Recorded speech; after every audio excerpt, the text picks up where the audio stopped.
पाहतोय कुठेतरी राष्ट्रवादी अजित पवार गटाचे प्रफुल्ल पटेल अद्याप वेटिंगवर असल्याची माहिती आहे। तर या संदर्भात आपल्याशी बातचीत करण्यासाठी रोहिणी खडसे या फोन लाईन वरून थेट जोडल्या गेलेल्या आहेत। रोहिणी ताई, आपलं स्वागत आहे। आपण मात्र राष्ट्रवादी अजित पवार गटाचे प्रफुल्ल पटेल कुठेतरी अद्याप वेटिंगवर असल्याची माहिती मिळते। एकंदरीत या घडामोडींकडे आपण कसं पाहता?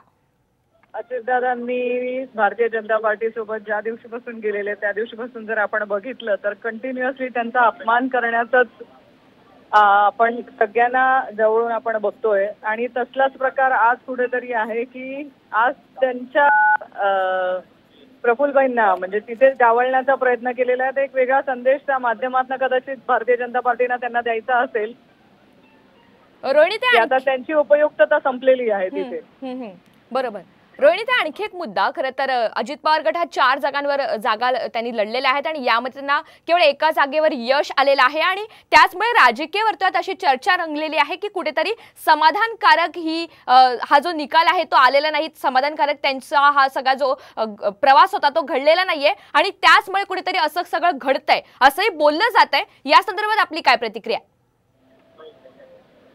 मला फार त्याच्यावरती काही सांगता येणार नाही, कारण आता तिथली परिस्थिती काय आणि काय परिस्थितीमध्ये तिथे निर्णय घेतलेले आहे ते मी सांगता येणार नाही। पण कायम अजितदादांना डावलण्याचं काम तिथे होतंय आणि त्यांना कुठेतरी हे दाखवायचंच आहे त्यांना की आता आम्हाला तुमची फार काही गरज राहिलेली नाहीये आणि त्यातनं कदाचित हे चालू असेल आता। निश्चित। रोहिणी ताई, आपण असं म्हटलात की अपमान करण्याचा हा कुठेतरी प्रयत्न असावा, आपला थेट आरोप किंवा रोख हा भाजपकडे आहे का या संदर्भात? त्यांच्या सोबत आज जाऊन दादा काम करतायत, साहजिक आहे। निश्चित।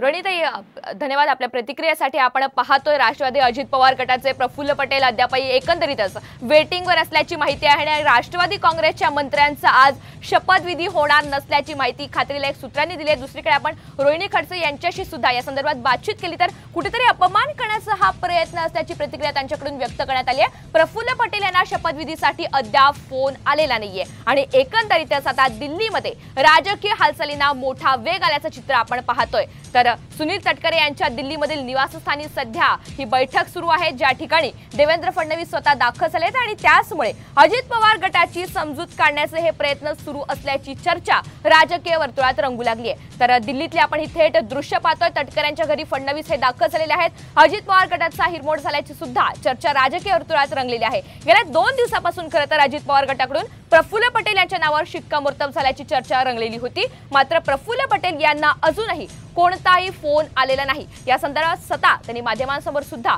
ही माहिती दिलेली आहे। राष्ट्रवादीच्या नेत्यांनी दिल्लीमध्ये तळ ठोकलेला आहे, मात्र अजूनही त्यांना मंत्रिपदासाठी कोणताही फोन आलेला नाहीये। तर लोकसभेमध्ये विशेष कामगिरी नसल्यानं आता डच्चू मिळालेला असल्याची चर्चा रंगली आहे। शपथविधी आधीच अजित पवार गटामध्ये नाराजी आता व्यक्त होते असं सुद्धा कुठेतरी चित्र पाहायला मिळते। अजित पवार गटाचे प्रफुल्ल पटेल यांना अजूनही फोन आलेला नाही आणि नाराजी दूर करण्यासाठी आता फडणवीस कुठेतरी तटकरे यांच्या